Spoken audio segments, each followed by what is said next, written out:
Sim, turma, agora nós vamos para a parte 2 da nossa videoaula de hoje e vamos falar sobre a microscopia.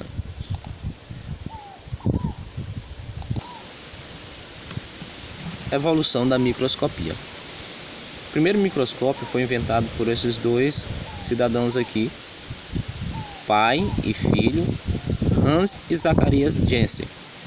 Eles eram holandeses que fabricavam óculos na época, e eles pegaram um tubo e colocaram uma lente em cima do tubo e uma no final do tubo, e perceberam que esse tubo ele ampliava as imagens. Esse foi o surgimento do primeiro microscópio que se tem conhecimento. E depois desse microscópio ele foi aperfeiçoado por esse outro cientista chamado Anthony van Leeuwenhoek.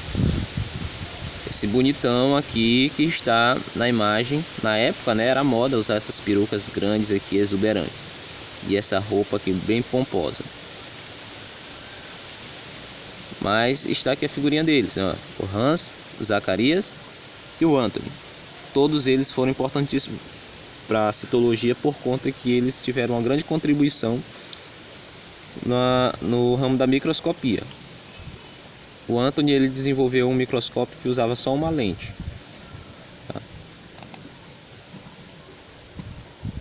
E aí, gente, com esses microscópios inventados por aqueles holandeses, né, o Hans, a família do Hans e o Leeuwenhoek, os três eram holandeses, a teoria celular ela ganhou um impulso, porque teve como os cientistas estudarem a teoria celular, né? Tiveram ferramentas e instrumentos para estudar a teoria celular. Inclusive, à medida que a tecnologia avança, os cientistas vão tendo mais condições de fazer novas descobertas, né? Vamos lá. Aqui foi em 1965, Robert Hooke, tá aqui a imagem dele. Ele mesmo criou um microscópio, e através desse microscópio ele começou a analisar a cortiça. Cortiça, turma, é um pedaço de vegetal, a casca de uma árvore, que ela é usada para fazer rolhas de garrafas de vinho. Aquela rolha levinha, parece assim um isopor, é a cortiça. E ele identificou que nessa cortiça tinha pequenos compartimentozinhos quando ele observou com o microscópio. E esses compartimentos ele chamou de células. É como se ele fossem pequenas células, por isso que ele chamou de células. Está aqui o Robert Hooke, ele é inglês. Dando sequência a esses estudos celulares, no ano de 1838 e 1839, né, foi entre esses 2 anos, apareceu a figura desses dois cientistas, Matthias Schleiden e Theodor Schwann. Eles fizeram pesquisas com animais. Aliás, o Schwann ele era zoólogo, se eu não me engano.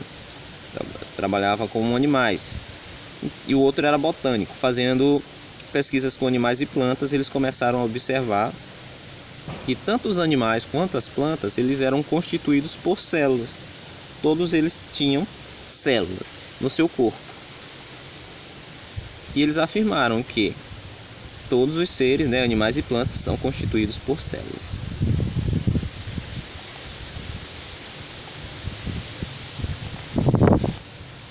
Em 1855, entra a figura de Rudolf Virchow.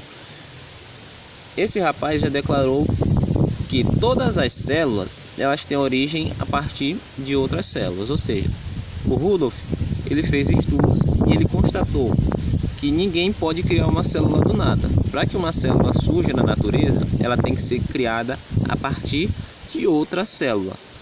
Inclusive, depois desses estudos, concluiu-se que todo ser vivo, para ele ser vivo, ele tem que ter uma célula. Se ele não tiver célula, ele não é um ser vivo. Então, para ser classificado ser vivo, ele tem que ter célula. Se não tiver uma célula no seu corpo, ele não é um ser vivo. Aí entra, turma, aqui a figura do vírus. O vírus ele é uma controvérsia dentro da ciência, porque alguns cientistas classificam o vírus como um ser vivo e outros cientistas classificam ele como um ser não vivo. Por uma única razão: o vírus ele não tem célula própria. Então, segundo a teoria celular, para ser um ser vivo, esse ser ele tem que ter uma célula. Como o vírus não tem uma célula própria, ele acaba sendo classificado como um ser não vivo. Mas quando ele entra dentro de uma célula de um hospedeiro, ele invade essa célula, ele começa a se reproduzir, ele fica ativo. Ele assume então característica de ser vivo, que é a característica da reprodução. Ele começa a se replicar dentro do hospedeiro. Aqui até não botei por acaso, mas é aqui a imagem do coronavírus, né? O coronavírus, ele está no ambiente. Se é uma pessoa espia, ele fica lá no ambiente esperando algum descuidado ir lá e ser contaminado, alguém passar sem máscara, por exemplo, né? Por isso que é importante a gente usar máscara. Alguém tocar em um local contaminado. Importante também crianças lavar as mãos com água e sabão, ou então, se não tiver o acesso, lavar as mãos com passar o álcool em gel, né? Para remover o vírus. Por isso ele fica só esperando uma célula viva de alguém. Aí o cidadão descuidado vai lá andando sem máscara no meio de uma aglomeração. E esse vírus aqui, ele está dormindo, ele está inativo, como se estivesse morto, um ser bruto, um ser inanimado. Ele vai entrar no organismo da pessoa e ele vai entrar lá na célula dessa pessoa descuidada. E aí ele vai acordar e vai começar a se reproduzir dentro da célula, fazendo novos vírus, né, fazendo cópias de si mesmo. E ele vai se reproduzir tanto, que vai fazer cópia de tantos vírus, que esses vírus vão começar a danificar as células do hospedeiro, e aí a pessoa vai tendo sintomas, né? Tosse, o pulmão vai começar a falhar, e aí o corpo vai começar a querer se defender, vai surgir febre e vários outros sintomas do coronavírus. E existem outros tipos de vírus além desse, vírus da gripe, vírus da AIDS, o ebola. Então existem vários tipos, mas aqui a gente não vai estudar os vírus nesse momento. Depois de tudo isso que eu falei, da evolução da microscopia, da história aí da teoria celular, os cientistas, eles conseguiram observar essas células, né, através dos microscópios, e separaram as células em dois grandes grupos: o grupo das células eucariontes e o grupo das células procariontes. Vamos entender o que cada um desses grupos tem de diferente e como essas células foram classificadas dessa forma. As células eucariontes, elas têm carioteca. A única diferença é essa que vocês têm que lembrar. A eucarionte tem carioteca e a procarionte não tem carioteca. É simples, professor, mas o que é carioteca? Que eu não sei. Vamos lá. Toda célula, ela tem três principais estruturas. Todas as células, para existir, tem que ter essas três estruturas. Tem que ter uma membrana, tem que ter um citoplasma e tem que ter um núcleo. A membrana é uma película que envolve a célula, é como se fosse o saquinho que contém toda a célula. A célula, todo o líquido de dentro da célula e o núcleo estão dentro dessa membrana. Se você for comparar uma célula com um ovo, que é bem parecido, na verdade um ovo é uma célula macroscópica,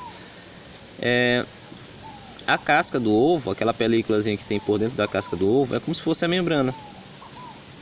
A gente chama essa membrana de membrana plasmática, tá? Aqui só tem membrana, mas é membrana plasmática. A gente vai estudar a célula com bastante detalhes nas próximas videoaulas, então não vamos nos apegar a esse detalhe agora.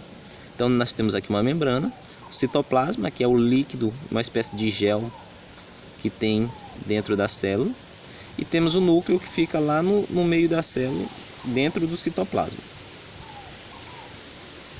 A carioteca vai ser também uma membrana, só que a carioteca, ela é uma membrana que tem aqui no núcleo, por isso que o núcleo está bem redondinho aqui, arrumadinho, porque ele está dentro de uma bolsinha, de uma película, de uma pelezinha que é chamada de carioteca. Se a célula tem carioteca, ela é classificada como eucarionte. As células eucariontes, turma, por elas terem o núcleo bem organizado, elas são mais complexas. Vamos dizer assim, elas são um pouquinho mais avançadas do que as células procariontes. As células procariontes, elas não têm carioteca. O núcleo delas, na verdade não é núcleo, o núcleo é quando tem carioteca, está bem organizadinho. Quando está assim disperso, né, o núcleo aqui, ó, como se fosse um núcleo, a gente não vai chamar de núcleo, tá? A gente vai chamar ele de nucleoide. Nucleoide. Esse nucleoide, ele está todo aqui misturado, ó, com o citoplasma. Está todo aqui como se fosse macarrão instantâneo jogado no meio da panela, né? Tá misturado lá com a água, não tem divisão nenhuma de carioteca que separa ele da água, como no eucarionte, que tem aqui a carioteca separando o núcleo do citoplasma. Aqui não tem essa carioteca, então elas são células procariontes, são células mais primitivas. Ou seja, na evolução do ser vivo da natureza, quem surgiu primeiro, né, foi a procarionte, uma célula toda aí bem simples, né, vamos dizer assim, mais desorganizada, e depois ela evoluiu para a célula eucarionte com o núcleo organizado com funções mais complexas. Tá? Então a única diferença entre a eucarionte e a procarionte é isso, uma tem carioteca e a outra não tem carioteca, ok? A citologia também ela conseguiu identificar a existência de seres unicelulares, tem apenas uma célula, né? Que são algumas bactérias e alguns fungos. E tem os seres pluricelulares, que tem mais de uma célula. Exemplo, animais e plantas, né? Nós seres humanos temos aí trilhões de células no nosso corpo. A própria palavra aqui você já vai identificar. Uni quer dizer uma, né? Unicelular, unidade. Unidade não é um objeto, então é unicelular, é uma célula. Plural, muitos. Então, pluricelular, várias células. Ok, turma. Agora basta vocês fazerem a parte de vocês, responder às atividades da página 64, 68 e 69. Antes da gente parar as aulas, né, por causa da pandemia, foram passadas algumas atividades pelo WhatsApp e alguns de vocês podem ter feito essas atividades. Tá? Eu estou colocando aqui novamente porque eu não tive retorno de alguns alunos e agora todo mundo vai ter que fazer essas atividades da página 64, 68 e 69. Se vocês não responderem e me derem um retorno, as aulas não vão ter sentido, né? Vocês não vão estar aprendendo o máximo que vocês podem aprender. Então, façam as atividades, respondam no e-mail ou no WhatsApp.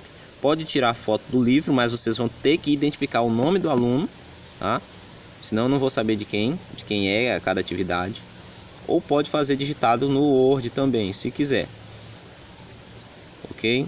Escolham a melhor forma de vocês fazerem as atividades e me enviarem para que eu faça a correção. Outra coisa também, turma.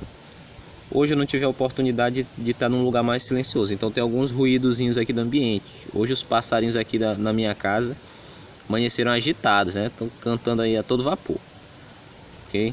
Então peço desculpas, na próxima aula vou tentar me isolar em um local, hoje não tive como, tá? Fiquem à vontade para fazer os comentários abaixo do vídeo, fazer qualquer pergunta, que eu vou estar aí respondendo essas perguntas lá nos comentários. Se inscrevam no canal da escola e curtam aí as nossas videoaulas, né? Dê um retorno para saber se o áudio tá bom, se estão conseguindo escutar, se a imagem tá boa dos vídeos, tá certo? Nos dê um retorno, que os professores precisam desse retorno para melhorar as videoaulas e vocês consigam aprender ainda mais. Muito obrigado e até a próxima videoaula.